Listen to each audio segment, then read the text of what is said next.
Good morning बच्चों, फिर से स्वागत है आपका ऑनलाइन क्लासेज में। हमने बात कर रहे थे आपके चैप्टर नंबर 3 की, और चैप्टर नंबर 3 में हमने कुछ महत्वपूर्ण बातें जो थी वो कर ली थी। प्लांट किंगडम की हम लोग बात कर रहे थे। प्लांट किंगडम ये बातें हमारी चल रही थी। आज हम जो पादप जगत है उसकी आगे विस्तार से बात करेंगे कि पादप जगत में किस किस को रखा गया है। तो पादप जगत के अंदर 5 समूहों को रखा गया है। शैवाल कौन कौन से हैं देखिए, शैवाल, इसके अलावा ब्रायोफाइटा,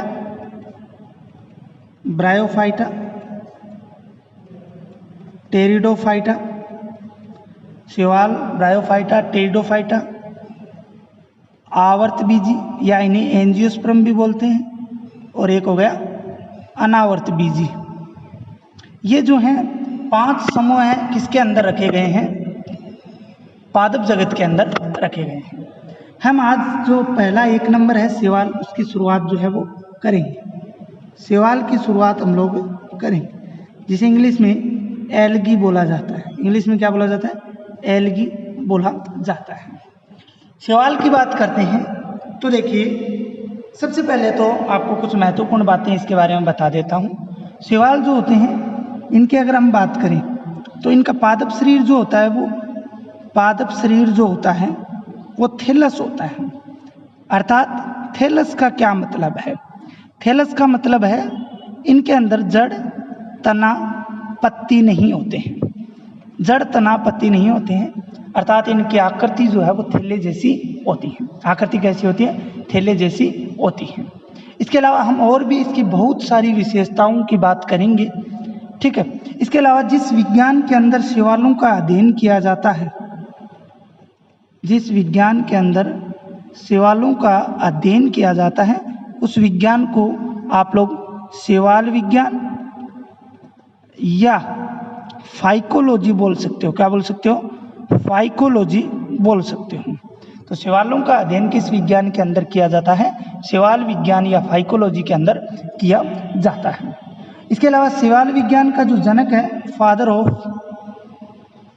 फादर ऑफ फाइकोलॉजी, शैवाल विज्ञान के अगर जनक की बात करें तो वो हैं F.E. फ्रिस। ये भी आपको याद रखना है। इसके अलावा अगर इंडियन फाइकोलॉजी की बात करें, भारतीय शैवाल विज्ञान का जनक, father of Indian phycology, father of Indian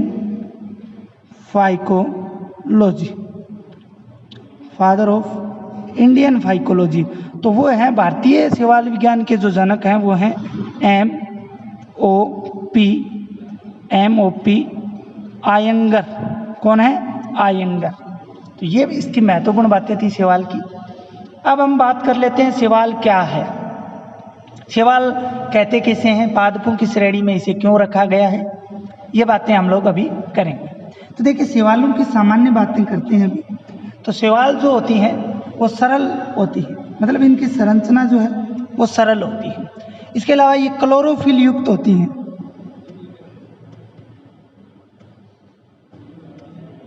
chlorophyll युक्त अर्थात इनके अंदर जो हरित लवक है, कौन है? हरित लवक, वो इनके अंदर उपस्थित होता है। शरीर इनका मैंने आपको बता दिया कैसा होता है, थैलस, थैले की आकृति का होता है। जड़, तना, पत्तियां नहीं पाई जाती, ठीक है। इसके अलावा अगर बात करें तो ये जलीय जीव होते हैं, अर्थात जलीय पादप भी बोल सकते हो। जलीय जीव या क्या होते हैं? जलीय पादप होते हैं। अर्थात ये अलवणीय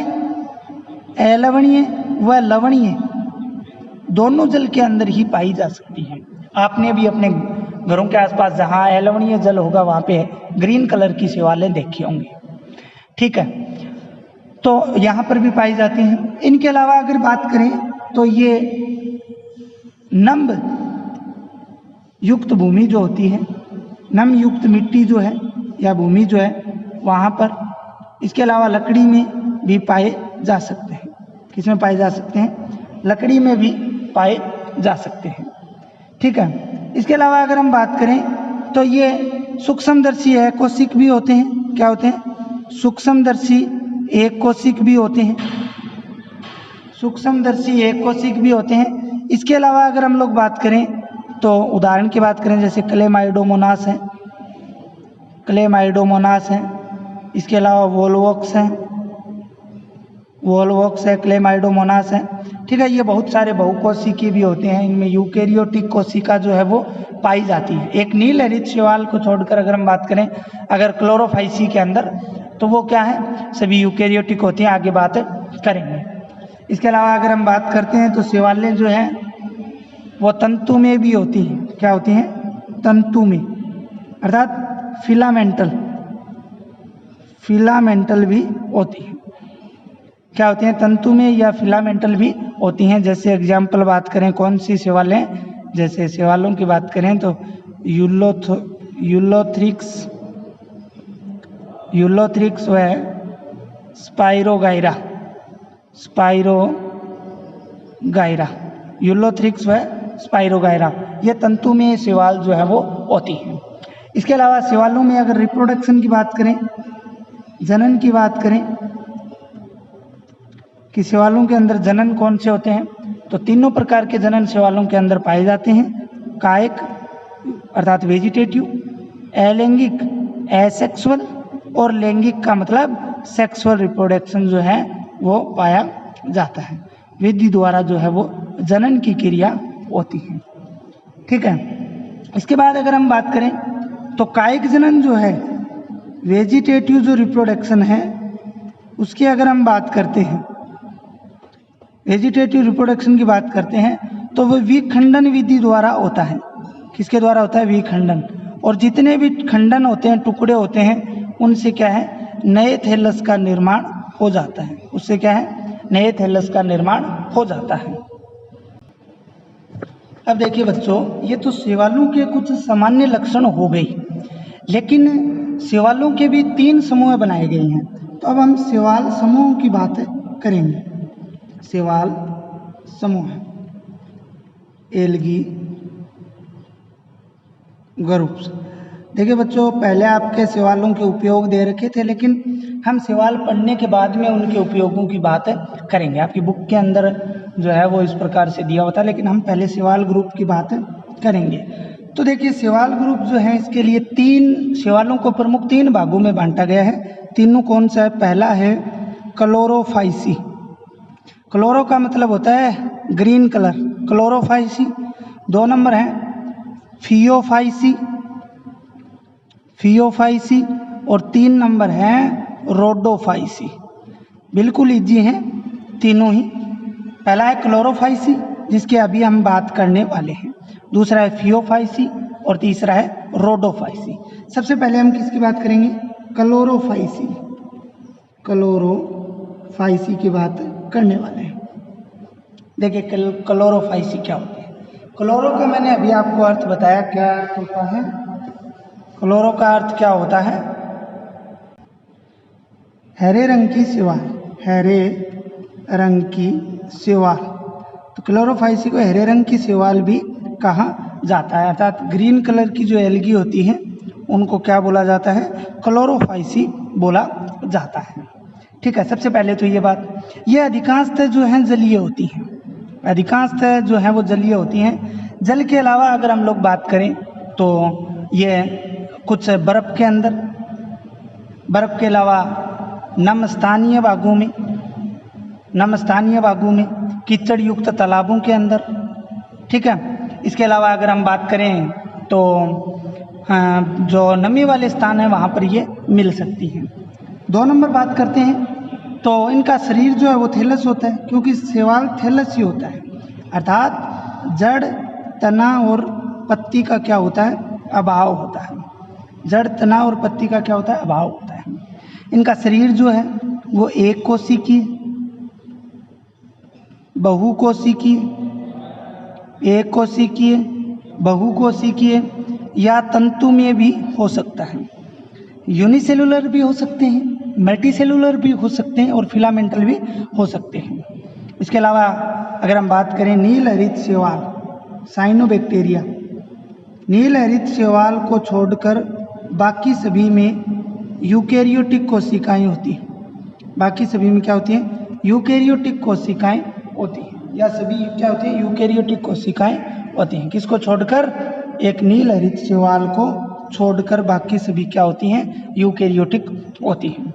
इनकी अगर सेल वॉल की बात करते हैं, कोशिका भित्ति की बात करते हैं, तो वह सेलुलोज व पेक्टिन की बनी होती है। सेलुलोज व किसकी बनी हुई होती है, पेक्टिन की बनी हुई होती है। ठीक है, इसके अलावा इनके अंदर बात करते हैं तो इनके अंदर क्लोरोफिल, वर्णकों की बात करें तो क्लोरोफिल, केरोटीन, फाइकोसाइनिन, फाइकोइरिथ्रिन,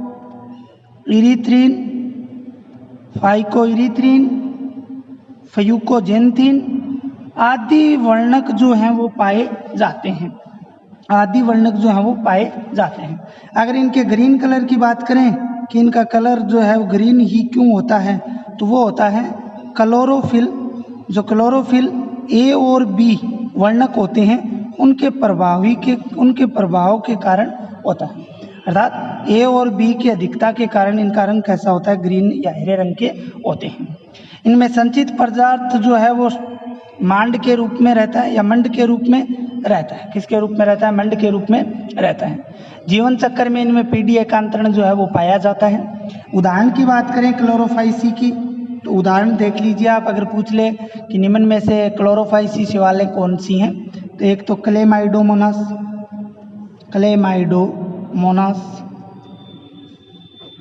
इसके अलावा वोल्वोक्स, इसके अलावा यूलिथ्रिक्स, स्पाइरोगायरा आदि क्या हैं, क्लोरोफाइसी शैवाल हैं। इसके बाद कल हम बात करेंगे फियोफाइसी की। कल किसकी बात करेंगे, फियोफाइसी की।